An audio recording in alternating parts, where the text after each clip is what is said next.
Na página 17, em parafatologia, na quarta linha de baixo para cima, se você pudesse expandir este item, a manipulação e a sedução parapsíquica resultando em interprisão grupo kármico. Isso é bem, assim, o que eu vejo dentro das pesquisas, dentro dos médiums, né? Aí eu vejo que existe ainda muito essa questão da manipulação e sedução parapsíquica, ou seja, a pessoa ela utiliza as habilidades dela, ou possíveis habilidades, para impor alguma ideia, ter um ganho secundário naquele grupo, naquela condição. O que está por trás disso? A vaidade, o poder, o prestígio. Normalmente são esses três pilares que andam junto aí. E aí cabe a grande pergunta.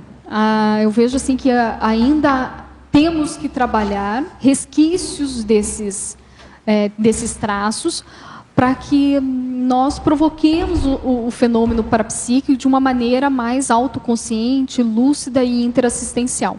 Ou seja, se o parapsíquico, seja ele o grau que for, utiliza-se de sua ferramenta, da sua habilidade para ter um ganho secundário, simplesmente para se colocar ou ter os olhares voltados para ele, ou ter algum tipo de poder, alguma vaidade, normalmente esse comportamento traz algumas rebarbas para o próprio sensitivo.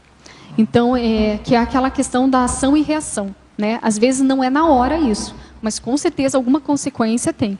E isso que a gente tem que observar melhor. Eu vejo assim que todos nós temos que ser mais críticos quando falamos de parapsiquismo, porque nós ainda estamos aprendendo, ao meu ver, né? dentro da minha realidade, né? Então a gente tem que estar mais assim, questionar mais, mas não no sentido de questionar negativamente, se aquilo questionar para ver realmente o que está acontecendo, como aprender melhor sobre os aspectos dos fenômenos. Então eu acho isso muito sério. E outra coisa, quando você está participando de um grupo onde há um parapsíquico, que naquele momento ele é como se fosse a consciência cobaia, né? Que está ali se desenvolvendo nesse fenômeno, nós temos que ter essa autocrítica de ver assim que o fenômeno por si ele é neutro. Então, o que daquele conteúdo de informação está mais condizente com a realidade extrafísica? Então, tudo isso temos que questionar melhor. Então, qual que é o padrão, a qualidade de energia? Não chegar sempre assim, não se achando sensitivo ou parapsíquico, porque uma pessoa ali naquele momento está desempenhando essa função, né? Então todos nós somos, assim, eu acho importante ter essa autocrítica, até mesmo para auxiliar a equipe de amparadores. Mas essa autocrítica não quer dizer aquela crítica negativa, aquela crítica de negativista. Em nenhum momento estou falando isso. É a questão simplesmente de puxar a pesquisa. Porque quanto mais pesquisa nós fizermos conosco e com os demais colegas, que são todos, nós estamos todos no mesmo barco, melhor vamos ter os resultados disso. Mais assistentes vamos ter, né? Melhores condições vamos desempenhar nesses trabalhos assistenciais e parapsíquicos e assim por diante, né? Eu vejo que a conscienciologia é isso, né? Então é muito debate, é muita refutação, e em nenhum momento ficar aceitando informação sem autopesquisa. Isso é muito sério. Então toda informação advinda, seja lá de quem for, então é necessário a gente registrar e pesquisar. Dando sequência, um segundo questionamento na página 18, fazendo link com esse tema, em maniologia.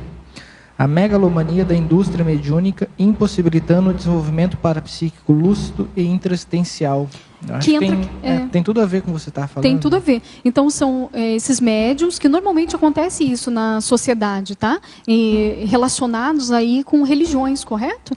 Então, eles criam essa indústria mediúnica, onde muitas vezes esses médiums realmente têm talentos parapsíquicos, porém, chega um ponto do caminho deles que, dentro da minha interpretação, ainda não trabalharam aspectos intraconscienciais mais aprofundados, que é aqueles casos que eu citei, vaidade, né, ganhos secundários e aí por diante, né, prestígio, poder, entre outros, e eles acabam, em algum momento, devido a esses trafares não trabalhados, eles acabam travando parapsicamente. E como eles já estão em algum auge, ou já têm alguma representatividade dentro daquele meio, daquela comunidade, seja lá o que for, acabam tendo fraudes para se manter naquele mesmo patamar, naquele mesmo prestígio, né? E eles também acabam fazendo, no caso da psicografia, livros, né, que às vezes iniciou-se com uma psicografia legítima, mas depois aquilo é muito mais da pessoa do que um fenômeno parapsíquico. Então, ela até muitas vezes acham que é uma psicografia, a própria pessoa acha que é uma psicografia, mas não, é uma questão muito mais dela, com enredos fantasiosos, do que a própria psicografia, por falta de autopesquisa. E por falta também desse refutação crítica, desse discernimento, autodiscernimento, e também de evidenciação para os outros de como é o fenômeno, receber feedback, dar feedback. Não sei se fica claro isso. Então, a pessoa ela fica emoldurada perante ela mesma.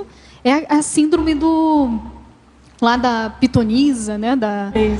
Do oráculo, né? Você colocou aqui no antagonismo, né? Para fenômenos verídicos, fraude parapsíquica. Isso. Então ela fica encantuada com esse trafar dela. A psicofonia dá muita margem para fraude, né? Eu vejo assim que os fenômenos, por isso que eu vejo a pessoa, para trabalhar seriamente com isso de maneira assistencial, ela tem que aumentar muito a questão da erudição dela. Erudição em todos os níveis, em todas as linhas de conhecimento, né? Porque eu vejo que essa paracognição, ela auxilia a pessoa, aumenta a autocrítica dela, né? E isso facilita a pessoa a ter menos rebarbas com os fenômenos parapsíquicos, a cair, digamos assim, a tendência a cair nessas questões de trafarísticas dela mesma.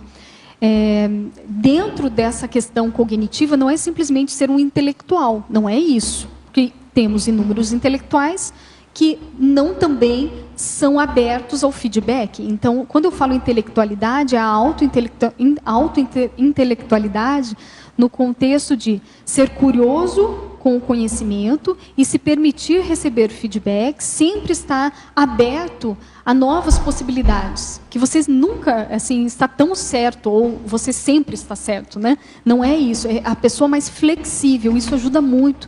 Então, por isso que eu coloco do perfil parapsíquico, o próprio temperamento da pessoa, que pode auxiliar ela nesse desenvolvimento parapsíquico ou não. Então, aquelas pessoas mais travadas com a própria interação com outras pessoas, a tendência dela também nos aspectos do parapsiquismo é ficar mais dentro dela, né? Então, todos esses contextos a gente deve estudar com bastante critério, rigor, para melhorarmos, né, esses aspectos. Obrigado.